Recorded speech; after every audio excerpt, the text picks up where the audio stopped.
Praise the lord. మన ప్రభును ప్రియ రక్షకుడైన యేసుక్రీస్తు నామమున మీకందరికీ వందనాలు, శుభాలు. ఈ ఉదయకాలం ముందు దేవుడు తన వాగ్దానాన్ని మనకు బయలుపరుస్తుంటున్నాడు. అపోస్తుడైన పౌలు గారు తిమోతికి రాస్తున్నటువంటి 2వ పత్రిక 4వ అధ్యాయము 17 చరణం, ప్రభు నా పక్క నిలిచి నన్ను బలపరచెను. ప్రభు మన పక్క నిలబడి మనల్ని బలపరిచేవాడిగా ఉంటున్నాడు. చాలా సందర్భాల్లో మన స్నేహితులు, మన ఆత్మీయులు మన పక్కన నిలబడి ఉంటారు.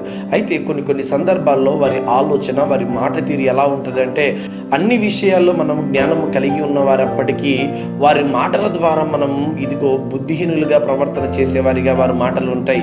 కొన్ని సందర్భాల్లో మనం గెలుస్తాం అనేటువంటి ఆలోచన, నమ్మకం మనకు ఉంటుంది. కానీ వారి మాటలు ఎలా ఉంటాయంటే, ఒకవేళ గెలవకపోతే, ఓడిపోతే అనేటువంటి ఆలోచన చేస్తూ ఉంటారు.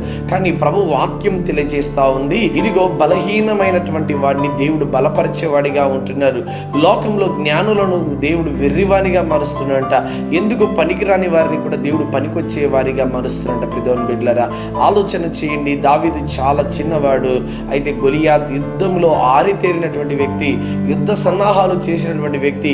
అయినప్పటికీ కూడా ఇదిగో దావీదు గొలియాత్ మీదకి యుద్ధానికి వెళ్తున్నప్పుడు గొలియాత్ అంటున్నాడు, నేనేమైనా కుక్కనా, నీ దృష్టికి ఎలా కనబడుతున్నాను అని అంటున్నాడు. అవునండి, దేవుని దృష్టికి నువ్వు ఎప్పుడైతే తగ్గించుకుంటావో అప్పుడు హెచ్చించబడతావు.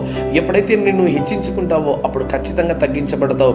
దావీదు తగ్గించుకున్నాడు, గొలియాత్ హెచ్చించుకున్నాడు. అప్పుడు దావీదు ఇదిగో గొలియాత్ మీదకి యుద్ధానికి వెళ్తున్నప్పుడు ఇదిగో దేవుని వైపు చూశాడు. ప్రభు నా పక్కన ఉన్నాడు, నాకేమీ కాదు, దేవుడు నన్ను బలపరిచేవాడే తప్ప బలహీనంగా చేయవాడు కాదని దావీదు దేవుని విశ్వాసం ఉంచాడు. ఎప్పుడైతే దావీదు గొలియాత్ మీదకి యుద్ధానికి వెళ్ళాడో అప్పుడు దావీదు యుద్ధంలో గెలిచాడు. ఒకే ఒక్క దెబ్బకు ఇదిగో ఫిలిప్తీలో ఉన్నటువంటి ఆ దండులో ఉంటున్నటువంటి గొలియాతును ఒక్క దెబ్బకు నేలకు రాల్చాడు. ప్రియమైన బిడ్డలారా, ఈరోజు నిన్ను నమ్ముకుని అడుగులు వేయకు, నీ స్నేహితులు నమ్ముకుని అడుగులు వేయకు, నీ బంధువుల మాటలు నమ్మి నువ్వు అడుగు వేయకు. ప్రభు మాట మీద నమ్మకం పెట్టి ముందుకు నడుచు. అప్పుడు నువ్వు బలపరచబడతావు, దీవించబడతావు, ఆశీర్వదించబడతావు, అన్నిటికంటే హెచ్చుగా లేవనెత్తబడతావు. ప్రియమైన బిడ్డలారా, అబ్రహాము దేవుని నమ్మెను, అది అతనికి నీతిగా ఎంచబడి ఉన్నది కదా. పేతురు దేవుడు చెప్పిన మాటకు లోబడి ఇదిగో ఆయన వలలు విసిరినప్పుడు ఆయన పట్టరాని దీవెనల చేత నింపబడ్డాడు. ఈరోజు నీవు కూడా దేవుడు నీ పక్కన ఉన్నాడని నమ్మి ఆయన మాట మీద విశ్వాసం ఉంచి ముందుకు సాగు.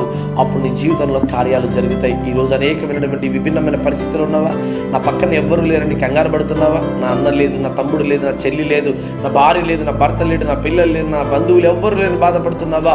మీరు ఒంటరి అయిన వాడు 1000 మంది జనాంగం దేవుని వాగ్దానం తెలియజేస్తుంది కదా. ప్రియమైన బిడ్డలారా, ఈరోజు నిన్ను దేవుడు బలపరిచేవాడిగా ఉన్నాడు కనుక ఆ బలము ధరించుకొని ఇదిగో నువ్వు ముందుకు సాగుతూ అనేకమైన గొప్ప కార్యాలు దేవుని ద్వారా నువ్వు చేయాలని దేవుడు ఆశపడుతున్నాడు. అట్టి దీవెన ఆశీర్వాదం దేవుడు తన బిడ్డలకు ఇది దేవుడు దయచేయను గాక.